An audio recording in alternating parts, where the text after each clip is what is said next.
Thank you. Thank you so much. Thank you very much. Thank you. Thank you so much. Thank you. Thank you.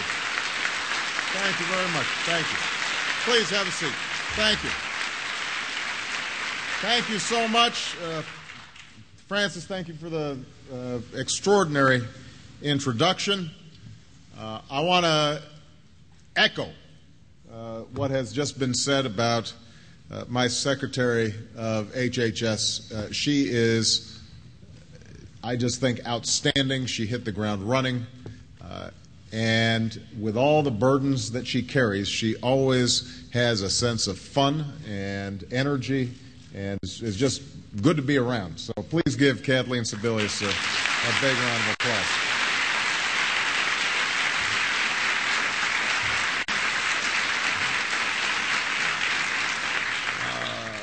I want to acknowledge that we are in Congressman Chris Van Hollen's district, a Democrat from Maryland, and Chris is here and a great supporter of NIH historically. We are very grateful for him. And we are so happy to have Senator Arlen Specter, who is directly responsible for so much of the funding for NIH research. He is a huge champion for your cause, and I know you already gave him a rousing round of applause, but I just want to echo what a great job he's been doing and what a great partner he's been. Finally, somebody who's not here but deserves a little credit is my Vice President, Joe Biden, who is managing the stimulus process. Whoa.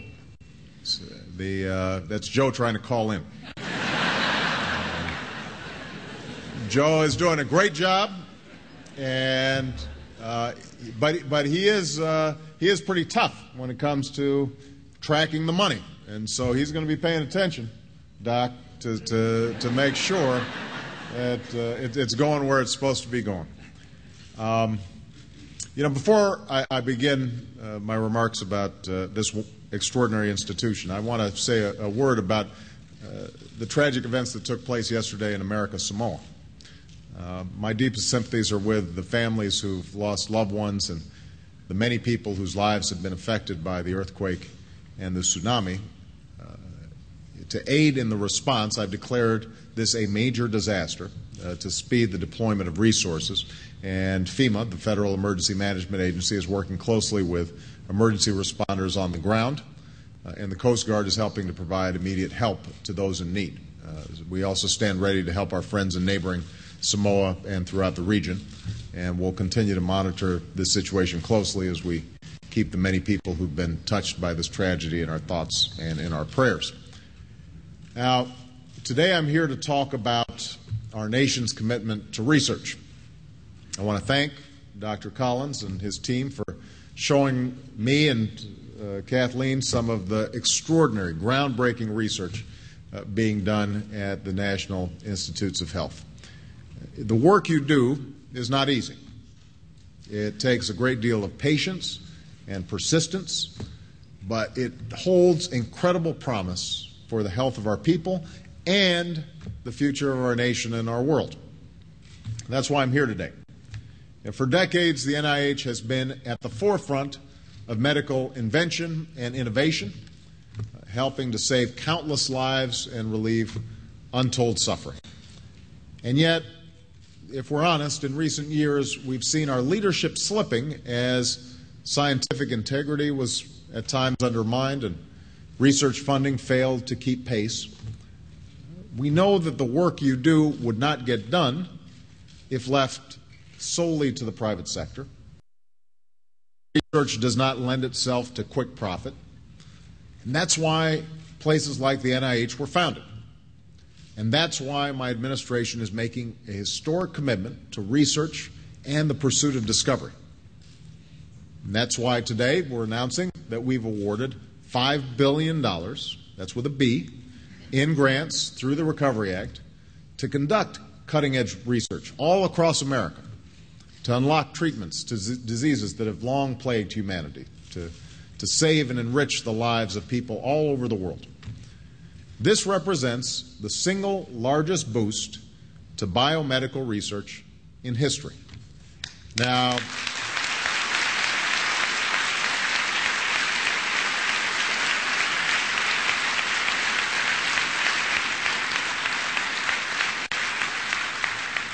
one of the most exciting areas of research to move forward as a result of this investment will be in applying what scientists have learned through the Human Genome Project to help us understand, prevent, and treat various forms of cancer, heart disease, and autism. And having been a leader of the Human Genome Project, Dr. Collins knows this promise all too well. And it's a promise that we've only just begun to realize. In cancer, we're beginning to see treatments based on our knowledge of genetic changes that cause the disease and the genetic predispositions that many of us carry that make us more susceptible to the disease.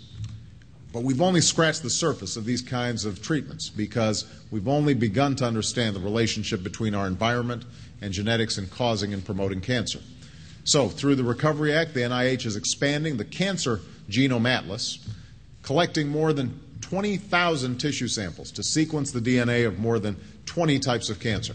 And this has extraordinary potential to help us better understand and treat this disease. And cancer has touched the lives of all Americans, including my own families. 1.5 million people will be diagnosed in the next year. 500,000 people will lose their lives. We all know the terrible toll on families and the promise of treatments that will allow a mother to be there for her children as they grow up, that will make it possible for a child to reach adulthood, that will allow countless people to survive a disease that's claimed far too many lives. Through these investments in research, we will also have the opportunity to make strides in the treatment and prevention of heart disease, the leading cause of death in the United States. Since 1948, for example, researchers have been following generations of residents in the town of Framingham, Massachusetts, to better understand the cause of cardiovascular illness.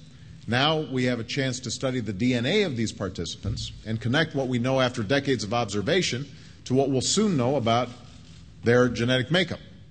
And perhaps we can identify those who are likely to get high blood pressure or high cholesterol and find ways to intervene before heart disease even develops. And finally, we'll also provide the largest ever infusion of funding into autism research. Across the country, grant recipients will have the opportunity to study genetic and environmental factors of a disease that now touches more than 1 in every 150 children. And what we learn will hopefully lead to greater understanding, early interventions, more effective treatments and therapies to help these children live their lives and achieve their fullest potential, which is extraordinary.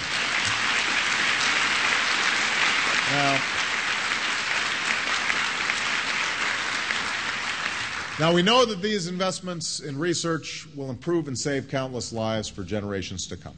And as I was taking a tour with Dr. Collins and Dr. Fauci and others, just listening to the possibility of a HIV/AIDS vaccine or hearing the latest treatments of cancer that allow people who previously only had resort to the most violent types of radiation or chemotherapy now being able to take pills and seeing extraordinary progress. It is something that is entirely inspiring.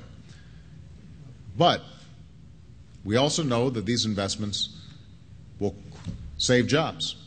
They'll create new jobs. Tens of thousands of jobs conducting research and manufacturing and supplying medical equipment and building and modernizing laboratories and research facilities all across America. And that's also what the Recovery Act is all about. It's not just about creating make-work jobs. It's about creating jobs that will make a lasting difference for our future. From the beginning, our goal has been to rescue the economy at the same time as we're laying a new foundation for lasting economic growth.